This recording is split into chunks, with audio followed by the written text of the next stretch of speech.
After having used Aqara product for over a year, I'm going to give you a quick review under 1 minute for each of the devices that I own. Stick to the end of the video to find out which Aqara products I'll be trying next. Some of these products I bought myself and some of these products were sent to me by Aqara. Now, let's roll the intro. Hey guys, this is you from Smart Home Makers. All of the products I'm going to talk about in the video today will be linked in the description down below in my kit. First off, we're going to look at the Aqara motion sensor. So this motion sensor comes in two pieces, a base and the motion sensor itself. So I purchased this in September 2020. I've had this for a year and a half. So far, I've changed no batteries. I've got two of them, one in the kitchen and one in this room just right over there. And I've paired them with a Combi 2 stick using Home Assistant. From Home Assistant, we can read motion, light level, battery level, and occupancy. You can find a dedicated video of that device right here. Next up is the Aqara temperature sensor. It sits in my fridge currently and it tracks in case my fridge stops working. You really don't want to find out that all of your food has gone off. So it's crucial to have a temperature sensor in your fridge.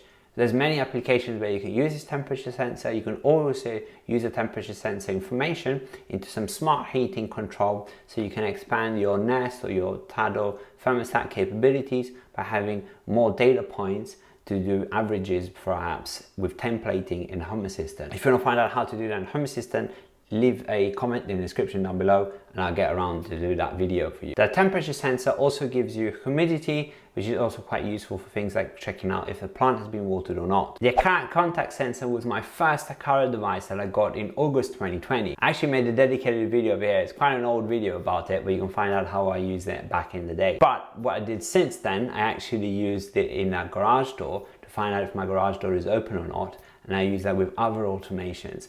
I also use it with my patio doors and my front doors for my home security system, and I use it in an internal door to control a LED light strip. So when I open the door up, the LED light strip pops up and brightens up the room. If you want to pick one of these devices, there are exclusive Black Friday deals that are running right now during this week. So click the link in the description down below to find out more. Now the Aqara G2H sits right at the back of me. Probably, I don't know if you can see that. Aqara G2H connects very well with HomeKit. So if you're a HomeKit user, this is fantastic. It acts as an Aqara hub. So you can connect all of these sensors together to that camera. In my use case, I have it turning on and off. So when I'm at home, or if anyone is at home that has the as a HomeKit device, then it will stop streaming and will stop recording.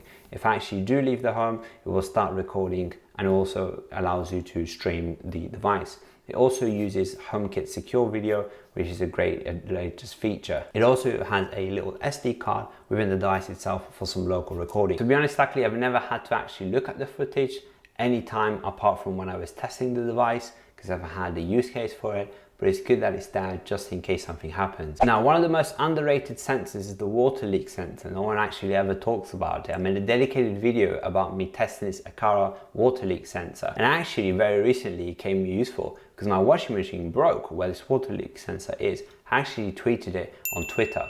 And I'm trying to put the tweet somewhere over here if I can find it. Basically, this saved my kitchen floor and I was able to quickly mop it up and close the water off. I've connected the water leak sensor to Home Assistant to notify me via a notification on my phone each time there is a leak. Vibration sensors are a little bit underrated, but I'm going to give you a few use cases for them. You can use them with a mailbox, you can use them under a chair to find out if someone's sitting down on the chair, you can put it under a desk to find out if someone's at the desk and making vibration. You can put it on the front door, you can put it on close to a glass to see if the glass smashes. You can put it in a cookie jar, in a portrait to see if someone's stealing your portrait, or you can put it on any movable object. So overall, the main question, should you actually buy Aqara products?